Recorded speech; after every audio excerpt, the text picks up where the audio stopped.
Hello বন্ধুরা, আজকে আমরা অনুরাগের ছোঁয়া ধারাবাহিক নাটকের এক নতুন পর্ব দেখতে চলেছি, যেখানে আমরা দেখতে পারবো যে অর্জুন নিজের রুমের ভিতর যখন বসে বসে শুধু রূপার কথা ভাবতে থাকে, ঠিক তখনই কিন্তু হঠাৎ করে অর্জুনের ফোনের মধ্যে একজন ফোন দেয়। যে ফোনটা দেখা মাত্র বেশ অনেকটা বিরক্ত হয়ে যায় অর্জুন। সে বারবার করে বলতে থাকে যে এই মেয়েটাকে আমি বারবার করে না করলাম যে আমাকে যেন কোনোভাবেই কখনো ফোন না দেয়, তারপরও সে শুধুই আমাকে ফোন দিয়ে যাচ্ছে। এতটা পরিমাণে যে বিরক্ত কেউ করতে পারে সেটা আমি একে না দেখলে কখনোই বুঝতে পারতাম না। তারপর যখন আবারও সেই অর্জুন তার সেই ফোনটি রিসিভ করে নেয়, ঠিক তখনই কিন্তু সেই সোনা তাকে আজকের পার্টির জন্য ইনভাইট করে। এবং তারপর আমরা অপরদিকে দেখতে পারি যে দীপা যখন আবারও বাড়ি থেকে কাজের জন্য বের হতে যাবে, ঠিক তখনই কিন্তু সেখানে দীপাকে গিয়ে রূপা বলতে থাকে যে মা, আমি তোমার সঙ্গে যেতে চাই, আমি চাই বাইরে গিয়ে আমি তোমাকে কাজে সাহায্য করি। আর হ্যাঁ, আমি যে বাইরে বড় হয়েছি তাতে কোনো সমস্যা নেই এবং আমি সব কাজ করতে পারি, এটা তোমাকে প্রমাণ করে দিব।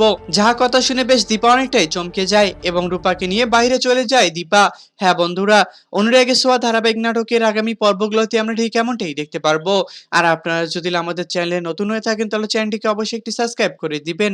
আর আজকের এই এপিসোডটি আপনাদের কাছে কেমন লেগেছে তা অবশ্যই আমাদেরকে কমেন্ট করে জানাতে একদমই ভুলবেন না। ধন্যবাদ সবাইকে এতক্ষণ আমাদের সাথেই থাকার জন্য।